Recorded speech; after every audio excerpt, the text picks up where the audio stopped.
Welcome to this session, Collecting Data to Assess Student Learning in Capstone and Culminating Courses. We have been working with programs to help them to measure the student learning outcomes for their programs and to collect some data to analyze to see about program improvement using data collected in the capstones, and if the candidates that are ready for graduation in your programs have met the outcomes of the program by the time they finish with their capstone or culminating courses in the case of graduate programs. I'm Jo Hoffman, College of Education, but I've also been asked to help out in this work, and in which case I've created this support session, and let's go through it.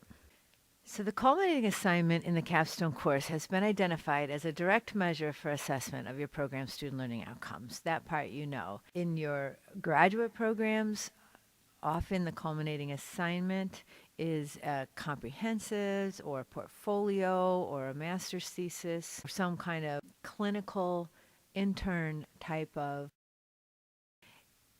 and has been identified in those programs as well as a direct measure of that graduate program student learning outcomes.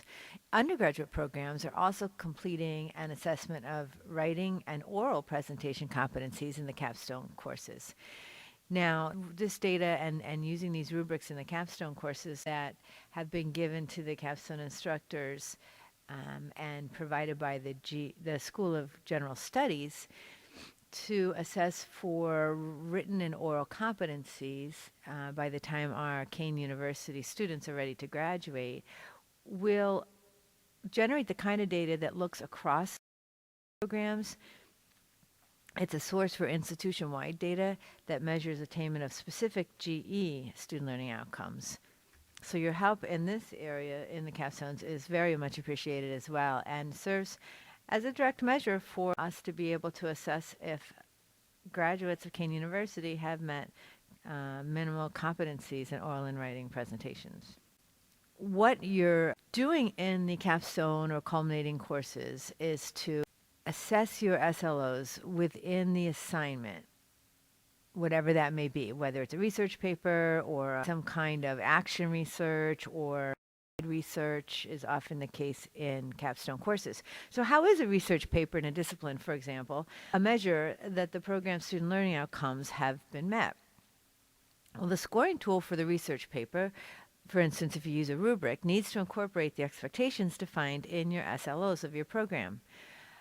And what happens is if your criteria and your program SLOs are integrated, when you score students' assignments, you can look across the data to identify for your program faculty if students are meeting program expectations as defined in your SLOs of your programs.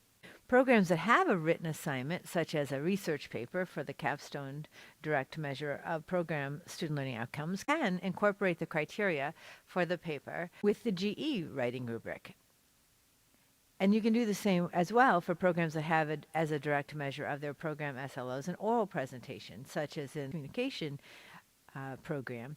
And you can incorporate the program criteria with the GE oral rubric.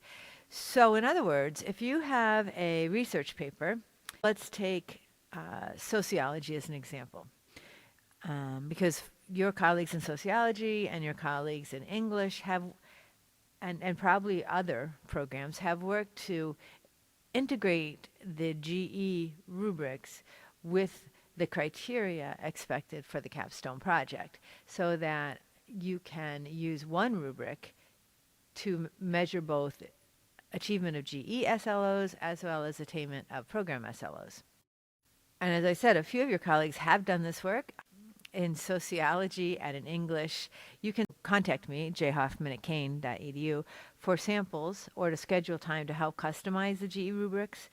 So you can also assess for your program SLOs. I did work both with sociology and English to help this happen. I know that John Dobashevitz has worked with Christopher Lynch in communications to equally do the same thing for the oral presentation rubric to be able to be used to also measure program student learning outcomes for communication. So It doesn't have to be this way, but in capstone courses, the capstone data, what is definitely necessary is to provide, identify, and figure out a way to measure attainment of program student learning outcomes, as well as the GE, two measures of writing and oral competencies. So what you don't want to do is just do the GE rubrics alone with no measures of your program student learning outcomes in your capstones. There needs to be both kinds of data collected. Okay, so now whatever you're using to score your students' capstone final assignments, make sure that you record the findings of your scoring so that you have composite data from your capstone section before you return the students' work. That seems like a silly tip. Of course you would do that, but that has happened to me in the past. In the College of Education, we've been collecting composite data from assessments to measure national standards, having achieved national standards. So my first couple semesters here at Kean, of course I taught, I did just that. I did the assignment, but I returned the work before I actually recorded the composite data. So that's just my tip of the day for you, to make a composite of the data from your section before you return their work. So you can use your rubric or scoring tool and record your students' scores so that the scores are represented for the whole class. For example, if you had 20 students in your class and you have, let's say, 5 criteria that are on your rubric, and you want to show how your students have achieved the criteria of those 5, how they've achieved the criteria, like how they've met that criteria. So have they been acceptable at it, or was it not acceptable for each one of the criteria? So for example, you might have for criteria number 1, which might well be associated and integrated with your student learning outcomes, like say number 1 or 2 or something. And you will know that in your criteria for the research paper, for instance, that 13 of 20 scored in the exceeding expectations category. 3 of the 20 were acceptable, and 4 of the 20, for instance, were unacceptable in that criteria.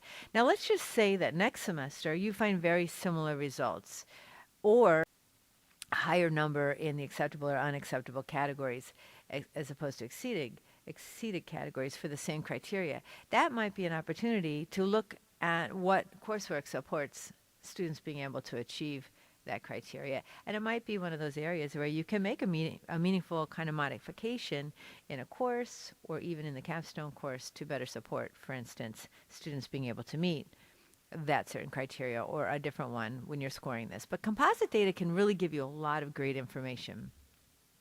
The other thing that I would like to ask you to do this semester and next semester, and actually in the capstones every semester, if you could, collecting student work samples of a great student work sample, an okay student work sample, and a not very good student work sample of whatever the capstone project or assignment is, will provide your program valuable information to determine the effectiveness of the rubric in assessing the program's student learning outcomes, plus the shared discussion around the student work samples that you'll have with program faculty in your closing the loop activities in January and then again in May leads to a better understanding of the assignment, the assessment, the outcomes.